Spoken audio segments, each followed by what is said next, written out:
और आप देख रहे हैं मिरर मीडिया। खबर अब तक में आपका स्वागत है। चलिए बढ़ते हैं सुर्खियों की ओर। बोकारो में जमीन विवाद ने लिया हिंसक रूप, पुलिस पर किया हमला, सब इंस्पेक्टर घायल, 12 लोग गिरफ्तार।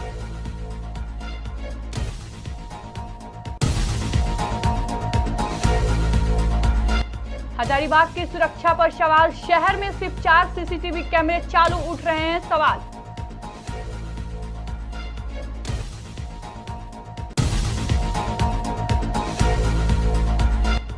धनबाद के कतरास में 200 फीट नीचे गहरी खाई में गिरी एमपीएल की वैन, 7 लोग थे मौजूद, रेस्क्यू जारी।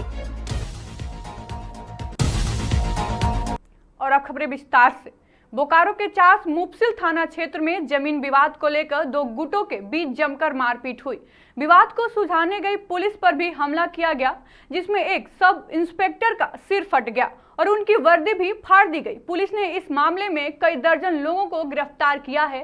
चास एसडीपीओ प्रवीण कुमार सिंह ने बताया कि यह जमीन शर्मा और गोराई के परिवार के बीच लंबे समय से विवादित है और इस पर कोर्ट में सिविल सूट भी चल रहा है। इसके बावजूद दोनों पक्ष जमीन पर काम करने पहुंचे। सूचना मिलते ही पुलिस मौके पर पहुंची, लेकिन दोनों गुटों ने पुलिस पर हमला कर दिया। एसडीपीओ ने कहा कि आरोपियों को गिरफ्तार कर मामला दर्ज किया जा रहा है। इस दौरान पुलिस ने मौके पर मौजूद पत्रकारों को वीडियो बनाने से रोका और एक पत्रकार के साथ बदसलूकी भी की। मुफस्सिल थाना अंतर्गत काला पत्थर ग्राम में एक भूमि विवाद उत्पन्न हुआ शर्मा और पक्ष और बुराई पक्ष के बीच में, और उस जमीन पे दोनों आपस में मारपीट करने लगे।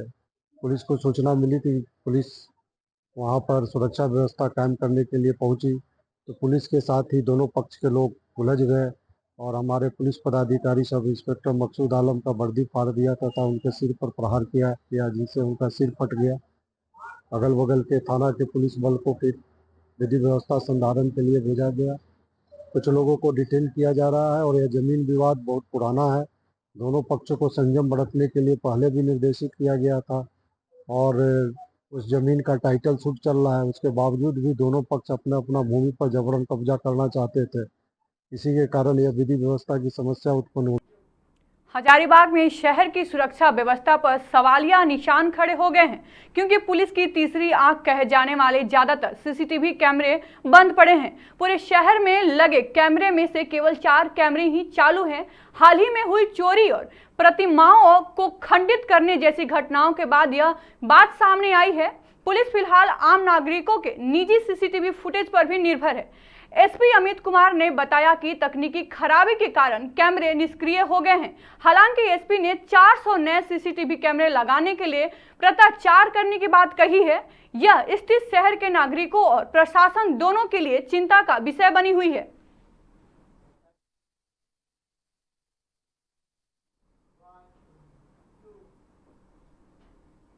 धनबाद के कतरास इलाके से इस वक्त की सबसे बड़ी खबर सामने आ रही है। अंबे आउटसोर्सिंग में भूस्खलन होने से आधा दर्जन लोग के मौत होने की सूचना है।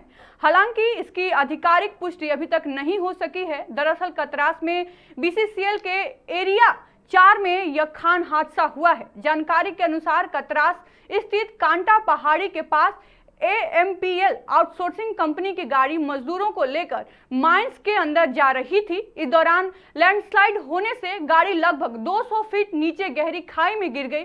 वहीं खदान के नीचे पानी भरा हुआ था। इसके कारण वैन में मौजूद आउटसोर्सिंग कंपनी के आधा दर्जन से अधिक कर्मी डूब गए। फिलहाल मौके पर बचाव कार्य जारी है। घटना स्थल पर बीसीसीएल अधिकारी, सेफ्टी बोर्ड के सदस्य और स्थानीय थाने के पुलिस बल के साथ पहुंची। रेस्क्यू टीम को भी बुलाया गया है। इसमें कुछ मजदूर पड़ोसी राज्य के बताए जा रहे हैं। हालांकि घटना के बाद वैन को पानी से बाहर निकाला गया है, लेकिन उसमें कोई भी मौजूद नहीं था। रेस्क्यू टीम पानी के अंदर जा रही और वहीं मौके पर मौजूद सेफ्टी बोर्ड के सदस्य उमेश कुमार ने कहा कि सूचना मिलते ही वे पहुंचे। फिलहाल स्थिति का जायजा ले रहे हैं। 6 से 7 लोगों के डूबने की जानकारी मिली है। टीम लगी हुई है। रेस्क्यू पूरा होने के बाद अधिक जानकारी मिल पाएगी। इसके बाद जांच कर आगे की कार्रवाई की जाएगी।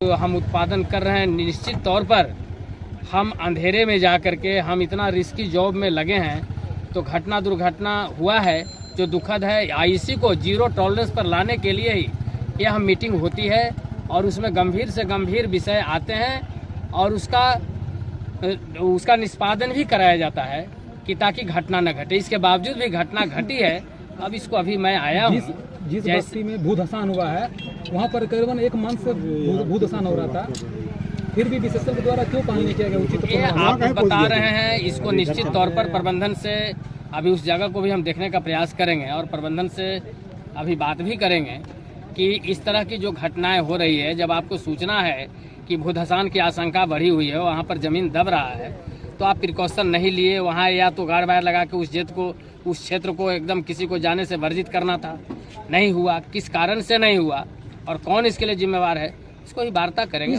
क्या आप मानते हैं कि यहाँ पर डीजीएमएस का नियम को ताक पर रखकर उत्खनन किया जा रहा है? नहीं, अभी अब जब तक मैं देखूंगा नहीं, ये कैसे कह दें कि उत्खनन डीजीएमएस के नियम कानून को ताक पर रख के किया जा रहा है। इसमें दोषी आप किसको मानते हैं? मैं अभी जब तक जांच तक नहीं पहुंचूंगा, अभी दोषी, अभी घटना हुआ है, हम सिर्फ इतना ही कहेंगे कि घटना महज काफी दुखद है और इस घटना पर अभी दोषी और निर्दोष मैं किसी को साबित नहीं कर रहा हूँ। कितना मरने की सूचना है इसमें? मरने की सूचना जो हमको पुष्ट जानकारी है, जो कि आपके मुंह से, उनके मुंह से जो मैं सुना हूँ, वो तुरंत मैं आया, हमको जैसे ही सूचना मिली और मैंने तुरंत बिना विलम्ब किए और मैं आधे घंटे के अंदर मैं यहाँ उपस्थित हूँ। तो 6 से 7 लोगों की सूचना मुझे जो है प्राप्त है। अब उसको मैं देखता हूँ, फिर प्रबंधन से बात करता हूँ, प्लस जो कंपनी यहाँ उत्खनन कर रही है उनसे, उनका भी उसका अटेंडेंस वगैरह सारा चीज़ मैं देखूंगा कि कितनी है, एक्चुअल संख्या हमको जानना पड़ेगा। दृष्टिया लापरवाही ही घोषित हो रहा है। ऑल रोड जो बनाया गया है वो गलत था, उसमें चाल धसी है। तो ये दोषी तो यहाँ की जो private hiring company Ambe mining है उसी को माना जाएगा, जिससे जान माल की क्षति हुई है। और हम लोग इसका संज्ञान लेते हैं, हम लोग इसमें बात करेंगे प्रबंधन से कि आइंदा ऐसी कोई घटना ना हो, घटना की पुनरावृत्ति ना हो, ऐसा ऑल रोड सारे दुरुस्त किए जाएँ। आखिर इतनी बड़ी हादसा हुआ, इसमें जान माल का नुकसान हुआ, इसका भरपाई कौन करेगा? अब हादसा तो हादसा होता है, हादसा हुआ है। ट्रेड यूनियन के जिम्मेदार नेता होने के नाते, प्रतिनिधि होने के नाते हम लोग इसकी घोर निंदा करते हैं। जान माल तो कभी नुकसान वापस हो नहीं सकता है, लेकिन प्रबंधन को इसको चेतना चाहिए और आइंदा से ऐसी घटना ना हो, इसका पुनरावृत्ति ना हो, इसके लिए गंभीर मंथन करना चाहिए। हॉल रोड दुरुस्त होने चाहिए और जो वहाँ माइनिंग हो रहा है उसके आसपास की जगह खाली करवाने चाहिए। खबर अब तक में आज के लिए बस इतना ही। देखते रहिए मिरर मीडिया।